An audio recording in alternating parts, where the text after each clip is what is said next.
We have another word problem in this example. An original investment of $14,000 earns 7.5% interest compounded continuously. What will the investment be worth in 1 year and also in 10 years? So as I read this problem, I noticed that the interest would be compounded continuously. And that indicated that I'd be using this formula for continuous compound interest. The formula is A equals P e to the RT. So I wanted to take a moment to go over what all of the variables stood for in this formula. The variable P stands for principal, or your initial investment. Then we have R, which is in the exponent, and R stands for the annual interest rate. T is also in the exponent, and that is our time in years. And we have one more variable, A, and A is the accrued amount, or the amount you would have after some period of time. There's one more letter in this equation, but it's not a variable. We have E, and E is approximately 2.718. It's a value that we even have programmed in our calculators. So I'm going to hit the second division button, which brings up E, and you can see that approximation of 2.718. This is a number very similar to pi that has come up when discussing exponential ideas, and so it is often used in formulas related to exponentials. So we'll use that value in our calculator once we work through the formula. So I'd like to read through the problem one more time to try to identify the numbers and what variables they stand for. An original investment of $14,000. An investment of $14,000 is referring to the principal or the initial investment. Initial or original. So P will be $14,000. If I continue on, this investment earns interest at 7.5% compounded continuously. This 7.5% refers to R, the interest rate. So R is 7.5%.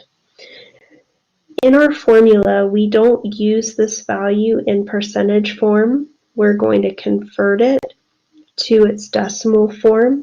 And you convert it to decimal form by moving the decimal point 2 places. Percent stands for per 100, and 2 decimal places are hundreds. So 0.075 is the value we'll use in the formula. We've already mentioned this information.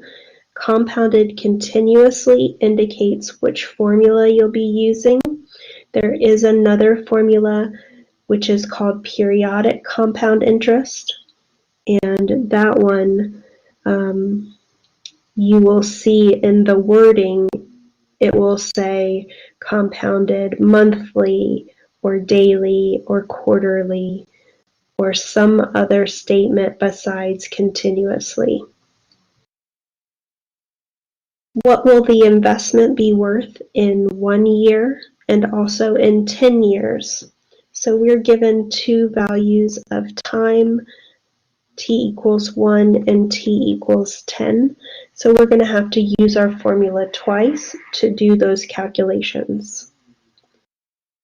So now that I have all of my values, I'm going to substitute them into the formula A equals P e to the RT. We'll start with a time of 1 year. So A will be 14,000 times e to the 0.075 times t, which is 1. Let's type that into our calculator. We have 14,000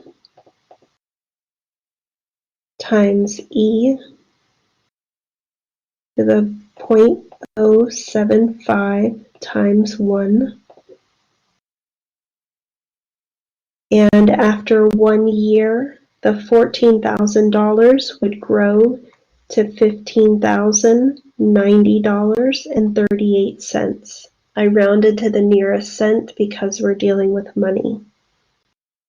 Then I'll calculate the formula again using a time of 10 years. That's A equals 14,000. That was one too many zero. 14,000 e to the 0.075 times 10. I'm going to use a special feature of this calculator. I'll hit second and enter, and it'll take the previous entry that I typed, and I'm going to go in and edit that entry to change the time to 10 years. So after 10 years, an investment of $14,000 at 7.5% compounded continuously would grow to be $29,638.00.